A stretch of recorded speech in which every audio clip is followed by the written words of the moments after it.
Sing to the sea, raise your voices, lift your hearts. In 2004, after several years of financial difficulty, the Boston Roman Catholic Archdiocese announced a controversial plan. It would consolidate and close some 65 Roman Catholic churches in Greater Boston and sell off their buildings and land. Many of the churches targeted for closing were some of the oldest ethnic churches in Greater Boston, long a refuge for new immigrants. They were not only places of worship, but social, cultural, and educational centers. Some of the buildings were local historic and architectural landmarks. In the spring of 2004, residents of Norwood, Massachusetts received notice that a local church was on the list of those slated to be closed. This is the story of that church. Lift your hearts, this is the day the Lord has made. Let all the earth rejoice. There was once a place called Camelot, and it was lovely. And it was a group of people in South Norwood, parishioners, and they were happy. And then Camelot was closed, and Camelot was sold. And I think we served a great purpose to just South Norwood in general. Father Bill was very welcoming and kind of shared that with all of us. People really truly cared about each other and worked together. If you went till the 11 o'clock Mass every week and all of a sudden one of the older people weren't there, you made sure you found out what happened, and someone always knew. And I think just it was a working men's church, and it always was. It was, everybody says their parish has a sense of community, a sense of belonging. Every church does have a sense of community, but it wasn't just a select group. Everybody had a sense of belonging, and all the different nationalities and ethnic groups, everybody overlapped, so it just blended well together. St. George Roman Catholic Church was located in the heart of South Norwood, historically the most ethnically diverse neighborhood in what was once a booming industrial town. The church was founded by a group of Lithuanian immigrants who settled in Norwood in the last decade of the 19th century. The immigrants came to America to escape social and political turmoil in their home country. Some went first to Boston, then found work in Norwood's tanneries and printing presses, and made their homes in newly built triple-deckers along Washington Street. My mother had a brother here in Cambridge. That was it, Cambridge. And he vouched for her, and she came over. My father had been from Lithuania, and he had a brother here, also in Cambridge. Now, where they met, they always giggled and never really told you. And I used to accuse my mother of meeting my father in a bar room, and my mother never drank. But I used to tease her a lot about that and say, you met him in a bar, and that's all there is to it. But anyway, my brother, when my older brother was born, for some reason, I guess in those days, because they had so much air pollution, especially in the cities and all, my brother wasn't doing too well, and one of the doctors told my mother that she should get him out of the city. And so how they got to know it, I think it was through friends who said, no, it's a nice place, and they bought a house in Norwood.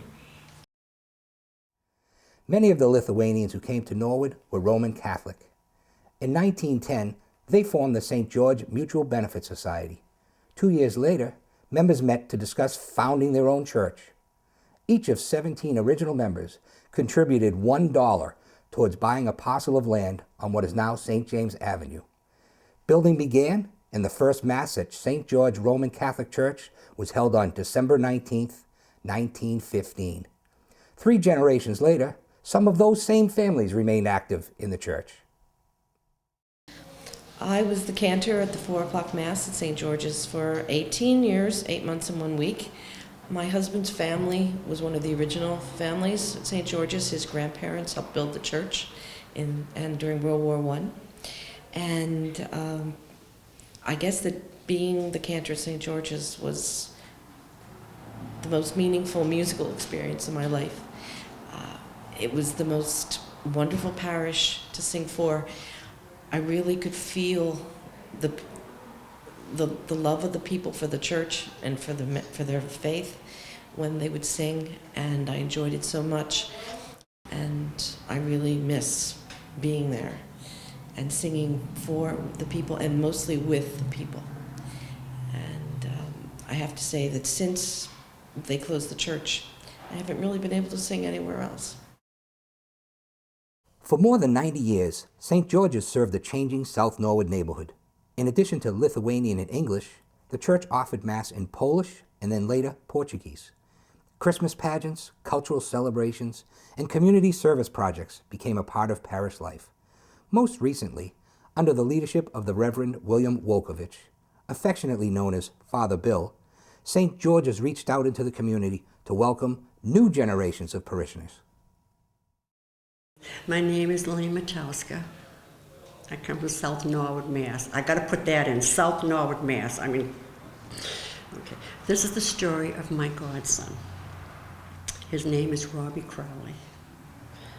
At one time when I was taking care of my mother at home who was crippled, I was doing a little bit of yard work, and this young boy came out in front of my house, and he was just kind of walking around.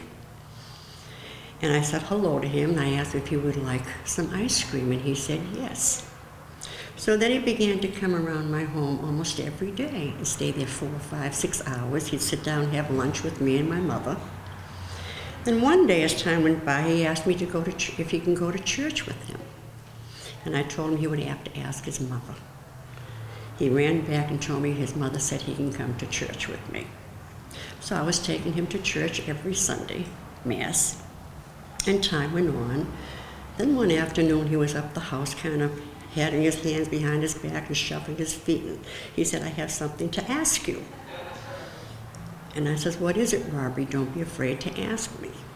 And he looked up and he said, I'd like to know if you'd like to be my godmother. And I said, Robbie, I would be honored to be your godmother. What had happened at that time was that his mother was Protestant and his father was Catholic, but not a participating Catholic. She had gone to 2 other churches to ask if her children could be baptized, and they refused her because her father was not a participating Catholic and she was Protestant. But then she went to St. George's Roman Catholic Church in South Norwood, and she met Father Al Abashinskas, and he most heartily agreed to baptize her children. It was the most beautiful baptism I have ever seen in my whole life. In February 2004, the Boston Archdiocese announced plans to consolidate area churches. Clusters of parishes were asked to meet and recommend which churches in their geographic area could be closed. Representatives from 7 churches in Norwood, Walpole, and Westwood met to discuss church demographics, attendance, and finances. We'll start with, how did you first learn about the plans to close the church? When I didn't actually attend the cluster meetings. Way back when it actually occurred, I actually sent an article into the Globe, which a little snippet that I unfortunately don't have. But it was more of a survival of the fittest, is the way it was presented. It was cluster against clusters, like why should you remain open to a degree? Yeah, it was headed by Monsignor McCrae, and there were representatives from all the parishes there, the pastors, and then lay people. And it was they tried to have a very formal, sterile process, present the inventories of the parishes one day and then another day. And they basically tried to vote actually after the first day in our cluster. Now, other clusters did it differently. Our cluster really tried to just push it through as fast as they could. And then the next day was more, everyone tried to explain what made their parish valuable. In some cases it was because we have air conditioning in our rectory. I mean, those were some of the reasons given, believe it or not. But through all of it, I think St. George knew that they were the ones slated to be closed, and in part because we were a personal parish or an ethnic parish that without territory, where all the other parishes had territory. And I think for that reason, as much and as hard as we fought, it was pretty well known, I think, before this cluster process started, that St. George was the parish that would be closed. And the other thing was we had a pastor who was ill and was definitely near retirement, and so that counted against us. So it was a very difficult process because we knew it wasn't going to be looked at based on the merits of St. George's parish. It was we were the easy one to close. Because there was a lot of discussion of, how are we going to stop this? What are we going to do? Rosary around the church. The sit-ins. Sit-ins. And Father Bill made it very clear that he didn't want to see that, in part because there were a lot of elderly in the parish too, and he didn't want to see people hurt and such in the process. He really wanted us to, whatever fighting we did, which he didn't tell us we couldn't, we couldn't launch our appeals and such. We could go through all of that process, but he didn't want, sit-ins or that sort of thing. Yeah. He impressed upon maintaining the dignity of the church and what it stood for, and that was by going through the right steps. Yeah, maintaining the respect for the Archdiocese and such. In May 2004, the Boston Archdiocese accepted the Norwood Cluster's recommendation and announced plans to close St. George's. Members of the parish council appealed the decision all the way to the Vatican in Rome, but by the end of the summer, the fight was over. After spending more than 2 decades serving South Norwood, Father Bill was asked to retire. He said his last Mass in June to a packed hall. For over 21 years here at St. George, it has been my privilege to step into your lives in sad times of sickness and death, to take on some of your sorrow and diminish it in a little way to some extent. At present, we are living through the worst plague of all in the United States Catholic history, the clergy abuse scandal, contributing to the closing of many parishes. Holy Mother of the Church, may I most respectfully make a bold comparison. The Archdiocese is our mother, but like an alcoholic mother, since people in the 65 parishes designated for closing don't agree with her behavior. Some people will no longer be able to come to church for one valid reason or another.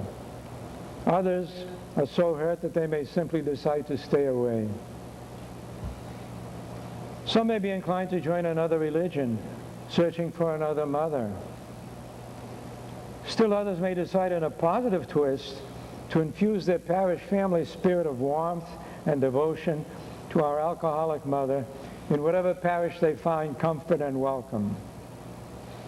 As one stands alone in conscience before God, each has to decide one course of action in the weeks ahead. I can only plead with you not to abandon your alcoholic mother. Keep trying to love her despite the hurt she has caused us. Leaving here? Tomorrow. Okay. The van will be here for my final things. You look wonderful. God bless you. Right. Oh, we want to take a picture, Father? We want to take one of me? Okay. With you. Thank you. Thank you so much. Hi, Helen. I wish you improved health. Thank you, Helen. God bless. Good luck. Right. You won't be here for any Mass Tuesday. Father Bill, you're such a beloved man. Thank you. Thank you so much for everything. You're very welcome. Mary. Hi, darling. Thank you, Father. Thank you for being you. You're And welcome. I truly... Good to see you. God bless you. Thanks for your good example for young people. Very faithful to church. Thank you for everything. You're welcome. God bless you, Father. Thank you. You're the best. Thanks a lot to you, Father. Thank you so much. God bless you. Yes. Спасибо, Лабаюсу. May to you, sweetie. Wish you the best, Father. And everything. Thank you. Yeah, he's a very nice fellow. Oh yeah, he is. Very polite. He changed a lot. Right, Father. Thank you. My best wish.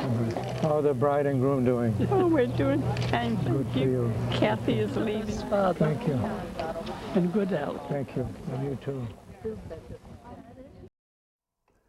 More than a year later, the Archdiocese accepted a bid of $1 million from Weymouth developer John Iredale of the Karsten Company. Although parishioners hoped the building would be reused as a church, there was no legal protection requiring the building to be preserved. My name is John Iredale. I'm the president of the Karsten Company. We're located in Weymouth, Massachusetts. and we were a construction company / development firm. I'd say it was about 6 months ago, maybe 8 months ago, this church, the parish of St. George, came up for sale, and we put in a bid for it.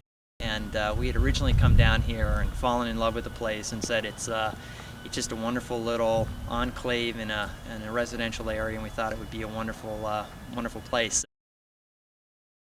And we're going to transform the church into townhouses, and we do a lot of historical preservation work, a lot of renovation work. We're going to turn the building itself into 10 townhouses, single bedroom units. They'll be kind of a loft style. We'll have 4 single bedroom units in the downstairs area, fairly large, probably about 700 to 800 square feet a piece down in the basement area, and then the single bedroom units will probably be somewhere in the vicinity of about 1,000 square feet upstairs, and there will be 1 2-bedroom unit which will hang over the choir loft. We're going to take the stained glass windows and we're going to incorporate them into the living spaces for the units. And the rectory and the convent will be turned into garden-style units, and we should be able to get 4 units out of those 2 buildings, and they should have anywhere from 2 to 3 bedrooms, and they're huge, and it will be exciting. In 2004, a new law was passed in the Commonwealth allowing for local municipalities to enact zoning regulations to encourage creative reuse of downtown properties. The state enacted something called the Smart Growth Zoning Overlay District a couple of years ago, Mass General Law, Chapter 40R. And the governor and the legislature are looking to encourage housing in certain areas of town